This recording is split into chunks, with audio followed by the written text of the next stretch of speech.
Hey guys, you join me here today with the all-new Lexus ES350h hybrid, and this is a pretty big step up for the brand. Not only is this the largest Lexus ES ever, it's also replacing the ES and the outgoing Lexus LS, so it has some pretty big shoes to fill.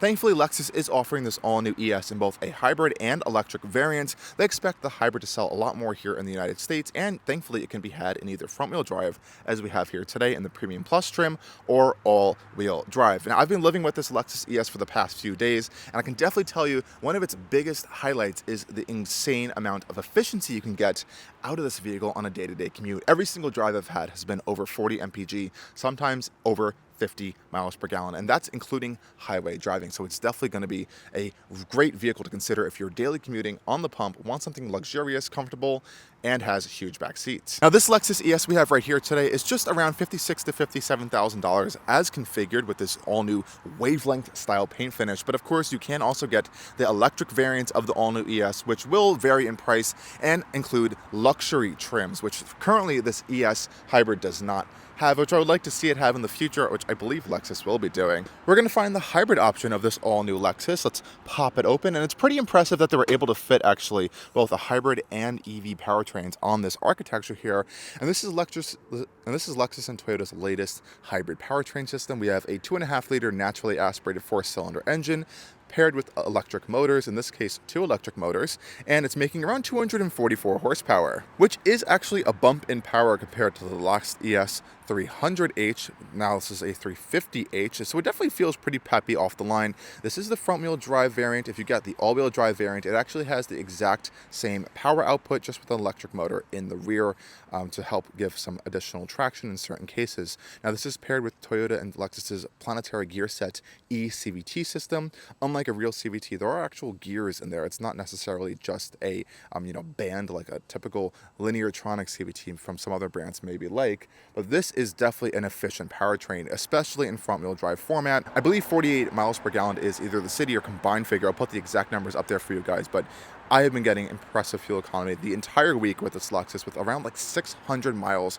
of total fuel range on a full tank, and it takes regular fuel. This is definitely going to be a hot seller for people that want a luxury sedan that also is going to be very fuel efficient, and this is a pretty reliable powertrain as well. It's been proven, has a long warranty as well, so I really would never have to worry about the system under the hood of this all-new Lexus ES. Okay, folks, having a look at the exterior of this all-new Lexus ES. Again, this is the wavelength paint finish, which is this really kind of unique bright blue, and it looks striking. This is now over 200 inches long with a 116+ inch wheelbase, so this is not a small vehicle anymore, and it's very different than the previous ES. It's very bold, very futuristic looking, very almost technical in a way, but it has this clean Lexus look still at the end of the day. Up front here, we have a almost spindle-shaped fascia, but the grille itself and that spindle design is gone. The only way to tell that this is a hybrid is actually this front little slit that we have right above or right below the Lexus badge over here. That's a little bit some additional air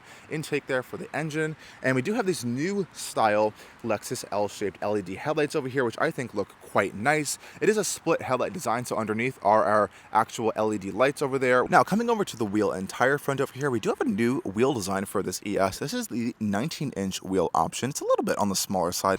Now, the most controversial part of this new ES is, I think, this side panel design over here. Again, this is a huge vehicle, over 200 inches long, and I think the most unique piece of it is how they decided to kind of accentuate this side design. It's this huge, long, black trim piece that goes from the front over here that normally would kind of be a sort of air vent style piece, but it goes all the way through the doors and ends back over here. And what surprised me in person is actually how deep this is into the actual door panel over here. I thought it was going to be like a flat trim piece. It definitely looks a little bit better in person than I saw in the images. Not too sure if I'm sold on it though. I think going on a black on black or black on tan spec might be the way to go for someone who's not a big fan of this. And a lot of that space all went into the huge rear seats, which we'll have a look at when we get on the inside. inside. But check out the rear design of this all-new ES as well. It is quite sleek from the rear. I think this is my favorite portion of the all-new ES. We have a sloping roofline back here. As you can see, it's almost like a fastback, which is pretty interesting as we don't have a sportback style trunk. It's a regular trunk design, but the rear design is definitely a new design look for Lexus. We have this new light bar back here. Again, very futuristic, very modern. Now coming over to the rear of the ES, you're going to find one thing where I'm not a big fan of actually is the placement of our rear facing camera mirror here, which you can use as a regular mirror, but I think this is a little too low to place our rear facing mirror camera. I think it should be up here, just because when you're actually using the camera on the interior, it just looks like the cars are too close to you, and I think it kind of defeats the purpose just a little bit, but it is a nice feature to have. Popping open our power tailgate here, which is thankfully still power. It's pretty wide of an opening, and just check out how large this rear trunk piece opening is over here as well. And it's pretty big. It's around 13 cubic feet of cargo space back here. Not too particularly large, but I think it's definitely big enough to fit in a few suitcases. You'll be more than fine in this all-new ES with cargo space. There is a little bit of additional underfloor storage over here, but really nothing too much crazy going on underneath the floor over here. Let me see if we have any sort of spare tire situation. I don't believe we do. I don't see a spare tire in this ES. So, looks like we're going to have a fix-a-flat style kit in this all-new ES. It looks like there's a very small opening in the center portion over here to fold the seats down. At least have a ski pass-through maybe, but definitely not a lot of kind of pass-through style storage over there. We do thankfully have a power closing button as well, which is nice. Let's go hop inside and check out the full cabin of this all-new Lexus ES. Okay folks, let's go hop inside the rear seats of the all-new Lexus ES. And of course, this is the ES350h. And one great thing about this new Lexus is that we have keyless access on all four doors. As you can see, we have a little keyless access point there, so we can indeed open it if we have the key fob here. Opening the rear doors, we have a massive rear door opening, and you'll see how much quieter it gets hopping in here compared to outside. Quick look at our huge door panel here. Again, this car is massive, over 200 inches long now, and we have these really cool Mark Levinson speaker systems in this particular one that glow. It does get rather quiet in here, and check out the ambient lighting in this Premium Plus trim that we have as well. This is the new Lux interior, so it's not leather, though it is soft touch. We do have some more plastic style materials up here that could be a little bit on the softer end, I would like. This armrest over here is pretty squishy. We do have those electronic door handles here that do have a manual release built into them if you do need, but pretty easy to actuate and use. The door sound is rather soft. It doesn't have a solid chunky feel. That would be nice to see, but overall it doesn't sound cheap in that regard. Plastics down here aren't the best though. We do have large cubbies over here, which I would love to have felt lined. It's just hard plastic on the interior. Backs of the seats, pretty bland in this particular one, just this kind of soft touch plastic material.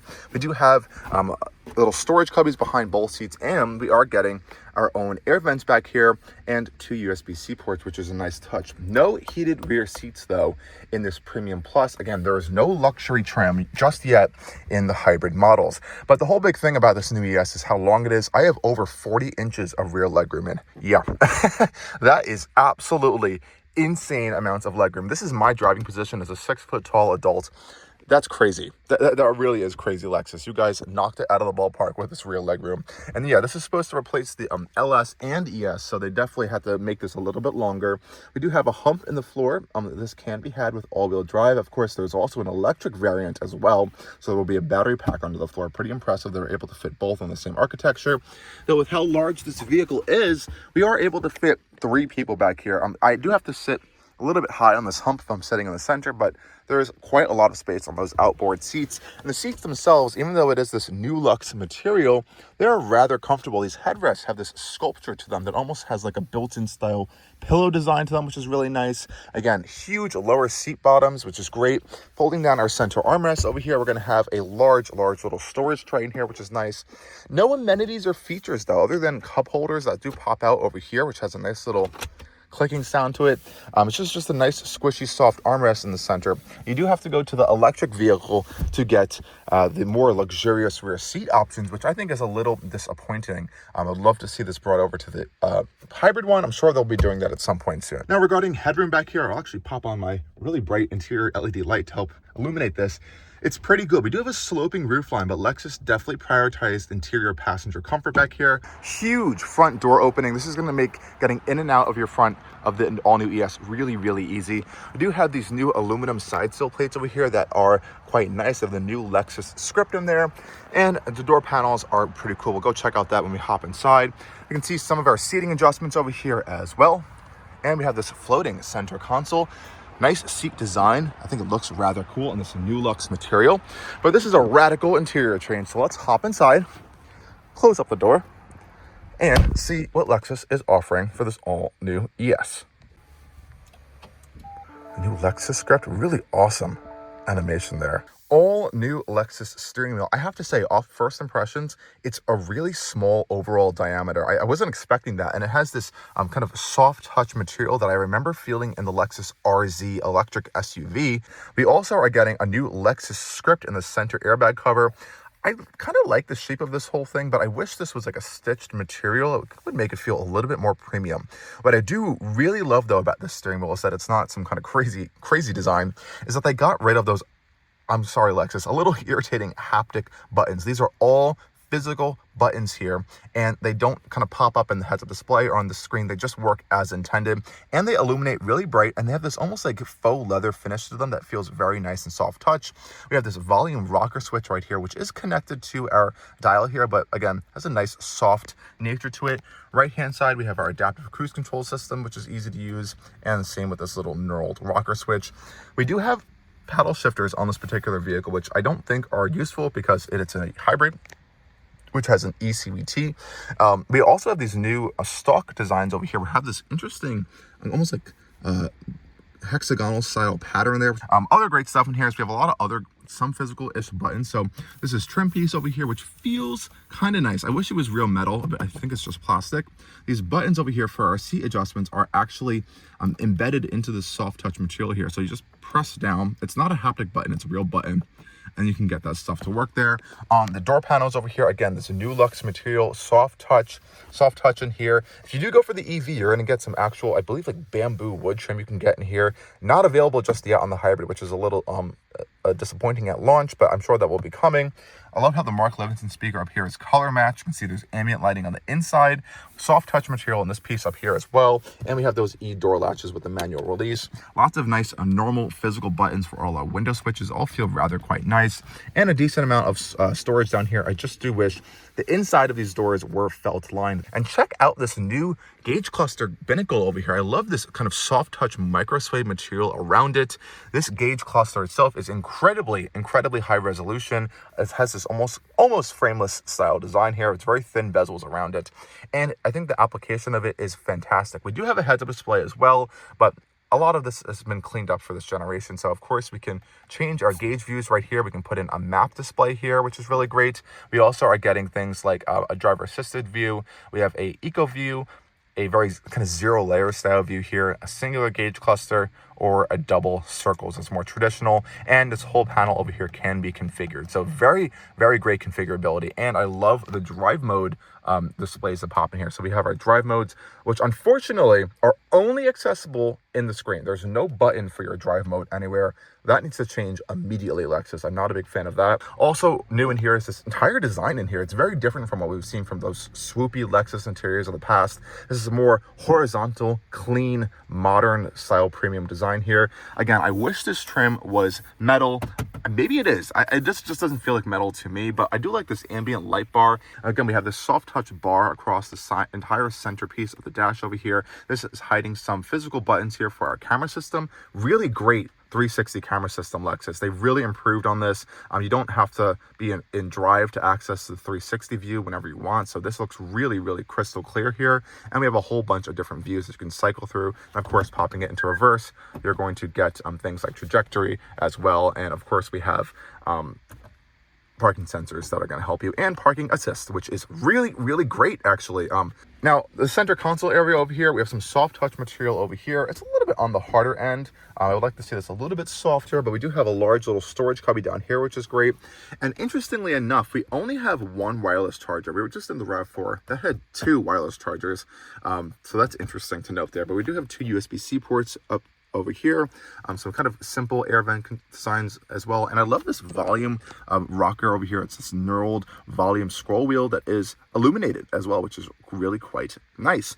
And this center armrest is all soft touch material. There's no real gloss black plastic other than where your shifter is, which is this tiny little stubby thing right here. It's just this knurled finish to it. Pretty easy to operate. And this scrolls back and it reveals 2 large cup holders, which is also really quite nice. This feels like it's going to be easy to clean though, which is, I think, going to be good for a lot of people. We have some of this trim piece over here, and our center armrest in traditional Lexus fashion opens in this kind of bifolding design over here, which is nice. We have a large felt-lined center armrest, USB-C port, as well as a 12-volt socket. I wish the other pockets in this vehicle were soft kind of felt lined as well. We don't have a sunglass holder up here, which is interesting. It looks like there's a place for it, but it's just a panel of black plastic. We do have the optional digital rear view mirror in this one, which you can make a regular mirror if you want. I don't really like this one as it's placed on the trunk and it looks like vehicles are way too close to you. I think it should be placed on top of the vehicle, not on the trunk area where the license plate is. It kind of distorts the view of this and I think kind of makes this a little bit pointless. Don't completely agree with me on that one, if that's fine, but that's what I just experienced this week. A large visors as well, pretty easy to use, and we have a nice bright light in there for our mirror, which is great. Now, this infotainment system, this is the exact same infotainment system software that we just saw in the all new RAV4 we just reviewed, and I love it. It's a huge improvement over both either previous Lexus and Toyota systems. It's really, really quick to use, which is great. The maps are fantastic. We have a home screen now. You can kind of customize it a little bit, as you can see. I love the little weather views that we have in here as well. So again, built-in mapping systems are really, really great. And the settings is really what I think has been improved a lot on this all-new Lexus ES. So you can adjust things a lot easier. So your light controls, you can get to your interior ambient lighting here. There are dynamic colors, which is pretty crazy, so you can have it change color, you have fixed colors, all this fun stuff. My only complaint here is that in other Lexus products, such as the RX and stuff, you're able to change the ambient light color via the voice control. For whatever reason, this one can't do it. So if I say, hey Lexus, change my ambient light color to red, that function is currently not available for voice control. Now, the audio system is really great. This Mark Levinson system, I think, is definitely worth an upgrade. And I think this integration of this climate panel is not too bad at all. We do have, again, these physical buttons to adjust our temperature, but you really just change your fan speed really quickly over here. And I mean, I just leave it in auto, I think, half the time. If you really need to make an adjustment, it opens up this huge panel over here, which looks very Tesla-like, I would say, but thankfully, we do have physical ways to adjust all of our air vents in here. Is it better to have physical buttons? 100% yes, and we may see them return to that soon, actually. What's also really cool about this ES is we have radiant heating. Now, we had the radiant heating on our Lexus RZ, on a few Subarus we tested, but those did not have a glove box. This has a glove box. So they were able to now integrate the radiant heating into an opening panel, which is actually soft touch over here, the same Nulux material. That radiant heating panel there, which heats up your legs, is just cool. It makes a little bit more sense for the EV to help save some battery juice. And we have ventilated seats on this particular ES as well. And overall, it's a pretty good wrap up of this interior. It's nice. It's a refreshing space. Is it perfect? Not just yet. I would like to see some of those features added in from the luxury trims. Well, there is no luxury trim for the hybrid just yet. I think that is coming soon. I definitely do feel like the driving position is a little high. This is my eye level up here, so I feel like I'm kind of looking down at everything all the time. That's largely due to this architecture supporting both electric and hybrid, so that battery pack built into the architecture is just kind of causing the seating position to be higher, even though this one doesn't have the battery pack under the floor. It's just kind of how it is. It's definitely a larger vehicle, and I wouldn't say that the quality is bad in here. Everything's very nice and soft to touch. It feels pretty solid. I just do feel like the last ES I was in, the last generation, had a little bit more nicer appointments in here, a little bit nicer trim materials, swoopier designs. This is a very cleaner, more modern-esque design. Nonetheless, let's go hop out on the road and take this all-new Lexus ES350h out for a drive.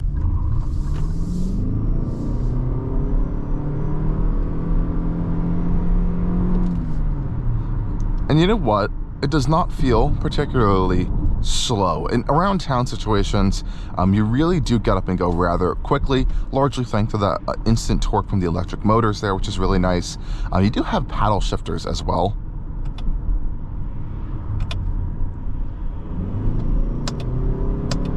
But as you can see, when we're shifting in an up gear type scenario, you don't really hear any sort of shifts. So this is still a planetary gear set style system, CVT, not necessarily real gearbox, but they do give you the option of having paddle shifters there. But this car is really meant to be driven in normal eco mode at the end of the day. We'll pop it into normal real quick for you guys. And this is where the ES is meant to be driven. Now this does ride on the TNGA-K architecture, though it is also having this hybrid option here, which is very, very good for Lexus, because I think this is going to be, well, I think they even know this is going to be the volume seller. And this is a very smooth hybrid system. We just hopped out of the all-new Toyota RAV4, which is also hybrid only, and that was a pretty smooth system. And my only issues, I guess wouldn't say issues there, but little nitpickings, were that the hybrid drivetrain under acceleration was a little bit coarse in its sound, and I could feel a lot of vibrations through the steering wheel and through the pedals in my feet. This one does a much better job as being a Lexus at isolating a lot of those vibrations. So in the steering wheel, I don't feel anything, which is a good thing for a Lexus. Its focus is comfort and luxury, and the pedals are incredibly damped out. I still have a little bit of some vibration coming through the pedal, but it's like 80 to 70% reduced compared to that RAV4. They did do a great job with the sound insulation,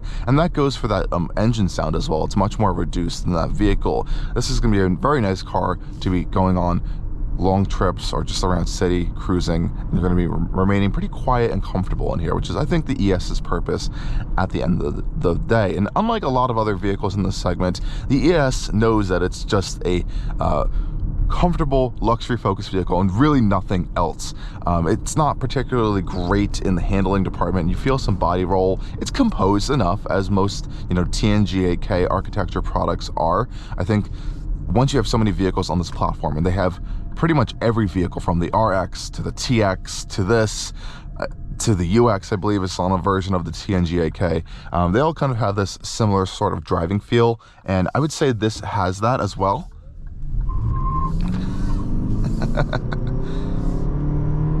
Lots of power going to the front wheels, but it also feels a little bit more softer, a little more rounded off on the edges than the other TNGA-K vehicles I've felt. They have definitely prioritized both luxury and safety in this all-new Lexus ES. We have their fantastic proactive driving assist system, and what that does is, as you can see right now, as it comes close to a vehicle, it actually sort of automatically adaptive regenerative brakes, and that allows for some both a natural slowing of the vehicle, but you're also getting some energy recuperated.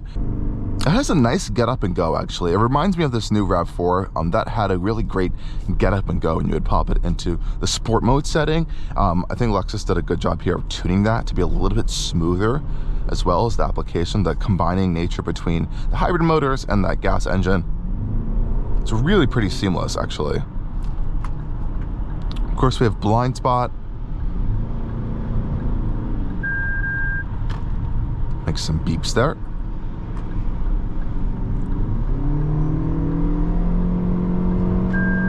Though again, it's quick enough to get up to speed in and around town. Going onto the highway, that CVT style planetary gear set transmission brings itself out just a little bit to get you up to speed.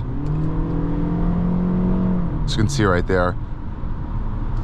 But it does get you up to speed as well, so that's not the worst scenario here. A more traditional style adaptive content screen, and this is great because we have our driving assistant on the highway here. Our adaptive cruise control is now active. It just pressed this one button. Lexus has gone away with those silly haptic buttons we've tested in the NX and the RX. I was not the biggest fan of those, as it kind of took your eyesight off of the road and into the heads-up display where you had to see what all those buttons were doing. Now it's normal buttons, and that's it. You have a heads-up display that's focused on being a heads-up display, and you have buttons focused on being buttons. Thank you, Lexus, for listening to us, or us reviewers, and all of your customers as well, because I know there were some minor complaints there. But these are nice buttons. They feel like they're like covered in this like faux leather style material, which is kind of cool, and they have indentations of which button is doing what. And as you can see, we are in our adaptive cruise control mode, and it also has some other really great features here. We have this steering assist functionality as well. So if I press that icon, we do have full lane centering and steering assist with one of my favorite things, a auto lane change assist, and I love the animations the Lexus offers for you. So if I put on my lane change assist functionality there, it checks to see if I can make a lane change, and gives me a cool animation when I do have it help me make said lane change, which is a nice feature. Coming to a stop in the ES, you do have that regenerative braking effect as well.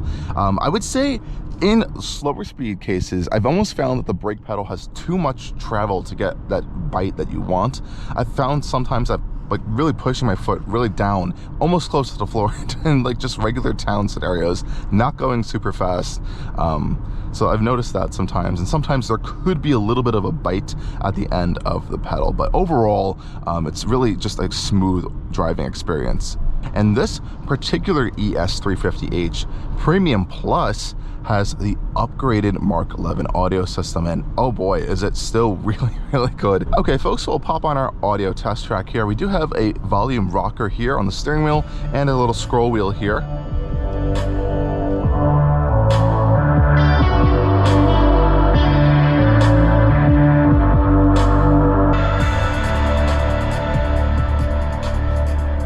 Okay, so that was a pretty good audio test. Not as crazily impressive as the Bang & Olufsen system we just got out of the Genesis G90. That's another step above this vehicle, but for an upgraded audio system, I would say this is worth it. It sounds really great, pretty crystal clear audio, good bass all around, good surround sound functionality. I would just note that at higher audio levels, and this just may be this particular test vehicle's thing, I have some vibrations coming from this little panel up here where my seatbelt is located in, which is also right next to my ear.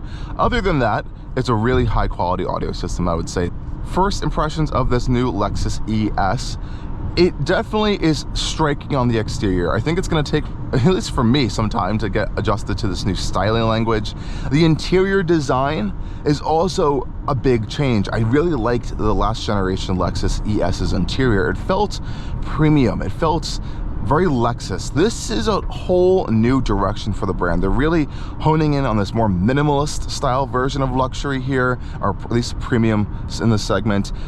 There's no leather option right now in the hybrid. I would like to see that added. There's also a lacking, I would say, of trim options in this hybrid right now, which a lot of the is being siphoned off to the EV, so like wood or real metals and stuff. I'm not feeling that in here. It feels a little bit more, you know, vegan leather, vegan material style focused right now. I think they're going to reintroduce a lot of these trim functionalities coming down rather soon, and I do hope so, because I think that's what makes a Lexus at the end of the day.